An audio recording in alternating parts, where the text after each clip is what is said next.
5 villains who became heroes, ranked from selfish to selfless. And before you say, well, technically they weren't villains, yeah, they were. Thief, villain. Literal supervillain who steals the moon, also a villain. Guy who destroys an arcade game out of jealousy, believe it or not, villain. These characters started on the wrong side of morality and somehow ended up saving the day. So let's rank their redemption arcs from I changed because it benefits me to I changed because it's the right thing to do. Starting with the guy who just wanted to get paid and accidentally fell into heroism. We're not ranking these characters by who's the most powerful or who had the coolest villain arc. We're ranking them by the quality of their redemption. How selfish was their motivation to change? How much did they actually sacrifice? And most importantly, did they become heroes because they wanted to or because circumstances forced them to? Because here's the thing about redemption arcs. Some characters change because they fall in love and suddenly caring about one person makes them less terrible. Others change because they realize being a bad guy actually sucks. And then there are the ones who change purely because it's the morally correct thing to do, even when it costs them everything. So let's start with the most selfish redemption on this list. The guy who became a hero mostly because his girlfriend would have dumped him otherwise. Starting off, we have Flynn Ryder. And let's be honest about what his redemption actually is. He's a thief and a con artist who spent most of his entire life stealing, lying, and caring about absolutely no one but himself. His life motto was basically, get money, avoid responsibility, look good doing it. No. This is bad. This is very, very bad. This is really bad. They just can't get my nose right. Who cares? Well, it's easy for you to say. And that worked great for him until he met a girl with 70 feet of magical hair who made him feel feelings. Flynn's redemption arc is driven almost entirely by romantic love. He doesn't wake up one day and think, wow, stealing is wrong. He meets Rapunzel, realizes she's kind and genuine, and makes him want to be better. I've been looking out a window for 18 years. It's not everything I dreamed it would be. It will be. And what if it is? Well, that's the good part, I guess. You get to go find a new dream. And he changes for her. Which is sweet, don't get me wrong. The scene where he cuts her hair and sacrifices his life is genuinely heroic.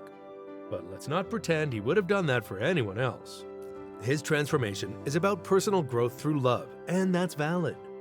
Hey, for the record, I like Eugene Fitzherbert much better than Flynn Ryder. Well, then you'd be the first. But thank you.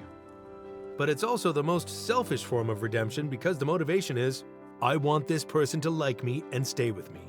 If Rapunzel had been a terrible person, Flynn would probably still be out there stealing crowns and breaking hearts.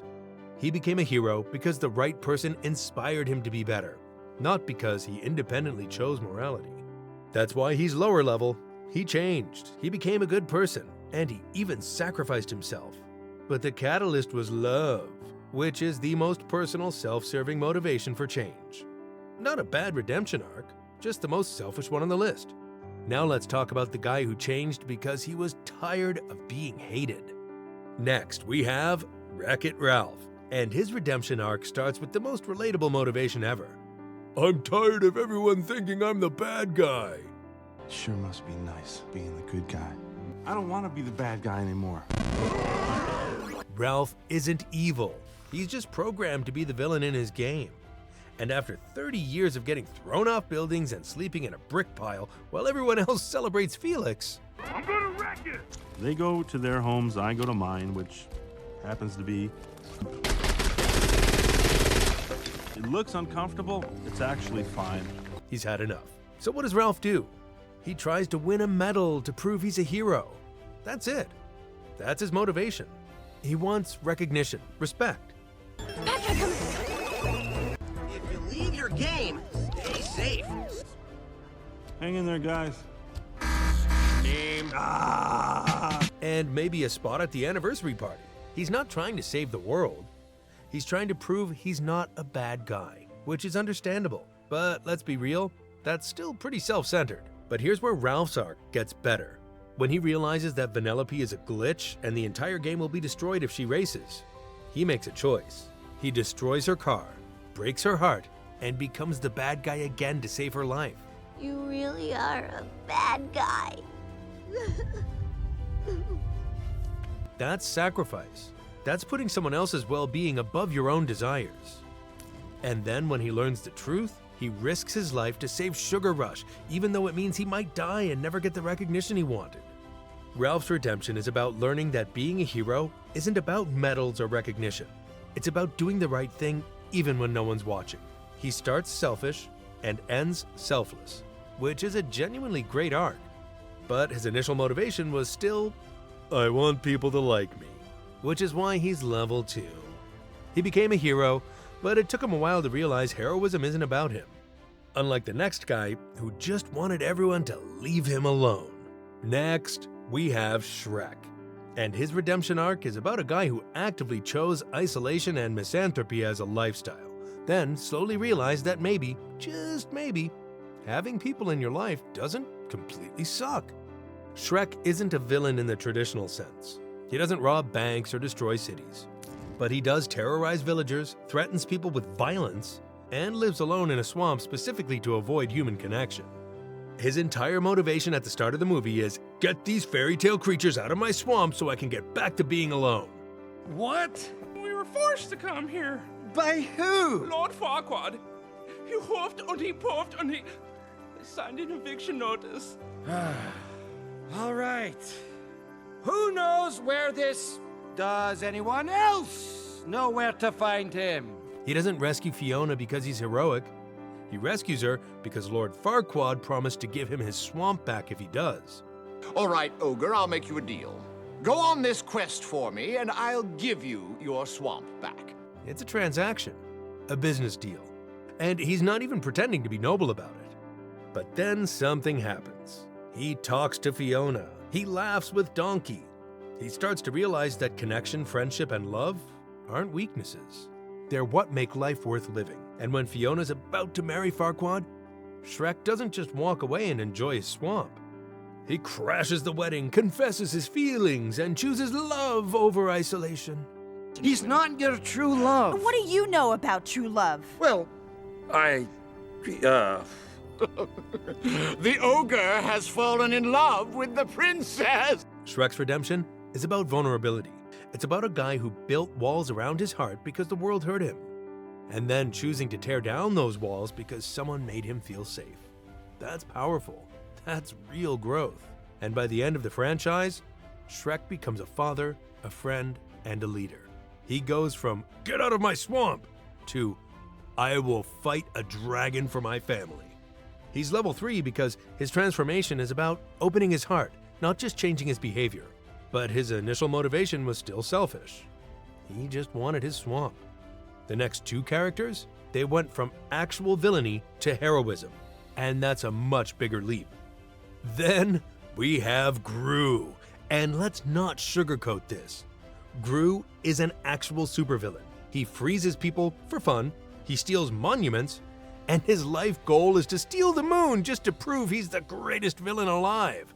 We are going to steal the moon! He's not misunderstood. He's not an anti-hero. He's a villain. Full stop. And when he adopts 3 little girls, it's not because he wants to be a dad. It's because he needs them as pawns to infiltrate Vector's lair. Girls, I want you to meet Mr. Gru. He's going to adopt you. Gru sees Margot, Edith, and Agnes as tools, objects, a means to an end. He uses orphans to commit crimes. If that's not villain behavior, I don't know what is. But then, something cracks.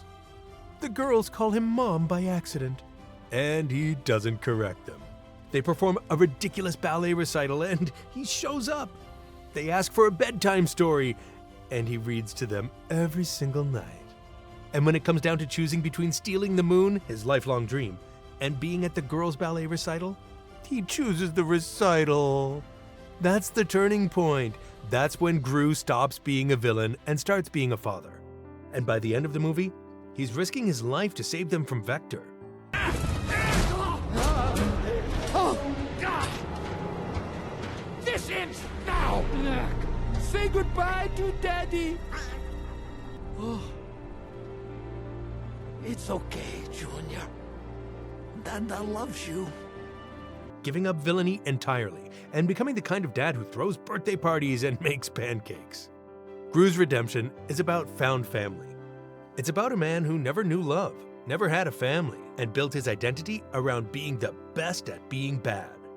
And then 3 little girls showed him that love, connection, and being a good person are infinitely more valuable than any evil plan. That's a massive transformation, from supervillain to devoted father, from selfish to selfless. He's level 4 because his change is driven by love, but it's not romantic love. It's parental love, which requires true selflessness. He doesn't just change for the girls. He changes because of them, and he becomes a better man in every possible way. But there's one character whose redemption is even more selfless, because he didn't have any love or family to inspire him. He just chose heroism because it was right. And at level 5, we have Megamind, the most selfless redemption on the list. And here's why his arc is the ultimate example of true change. Megamind was born into villainy, literally. He crashed to Earth as a baby, was raised in a prison, and spent his entire life being told he was the bad guy. He didn't choose villainy, it chose him. And for decades, he played the role perfectly. Schemes, robots, dramatic monologues, the whole package. But here's the thing, Megamind was never actually evil. He was playing a role because it was the only identity he'd ever known. Ready the death ray, minion. Death ray, readying. Old friend, in case you haven't noticed, you've fallen right into my trap. And when he accidentally kills Metro Man and finally wins, he realizes something horrible. Being a villain was only fun when there was a hero to fight. Without a hero, villainy is just destruction with no purpose. So what does Megamind do? He creates a new hero. Hal, a regular guy, gets superpowers and is supposed to become the new hero. Except Hal doesn't become a hero. He becomes a villain. A worse villain than Megamind ever was. And suddenly Megamind is faced with a choice. He could walk away. He could let Titan destroy the city. No one would expect him to help. He's the villain, remember? But Megamind doesn't walk away. You!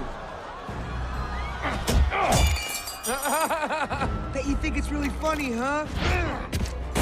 Let's all laugh at the really cool guy, huh? He steps up, not because Roxanne asks him to, not because he'll be loved or accepted, but because it's the right thing to do.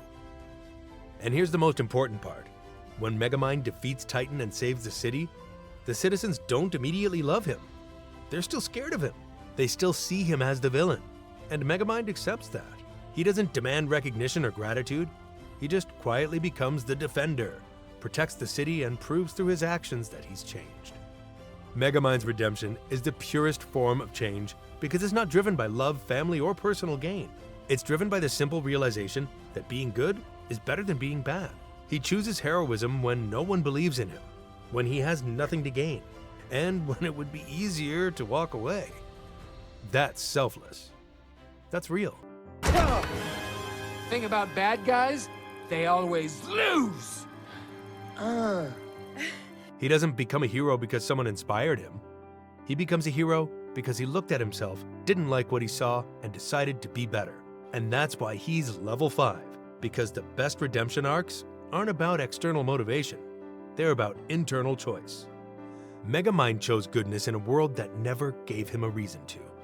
And that's the ranking, from Flynn, who changed for love, to Megamind, who changed because it was right.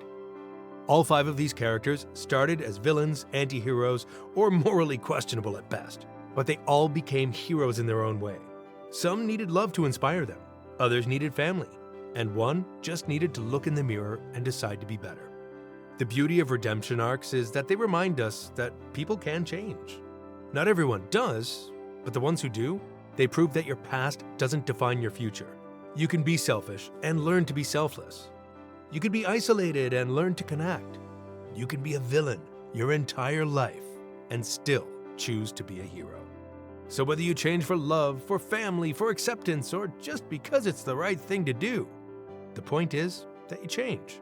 And these 5 characters, they didn't just change. They became legends. From selfish to selfless, thief to hero, villain to dad. If you think I ranked these wrong, you're probably right, but tell me anyway in the comments. Subscribe because redemption arcs are peak storytelling, and I'm not done talking about them.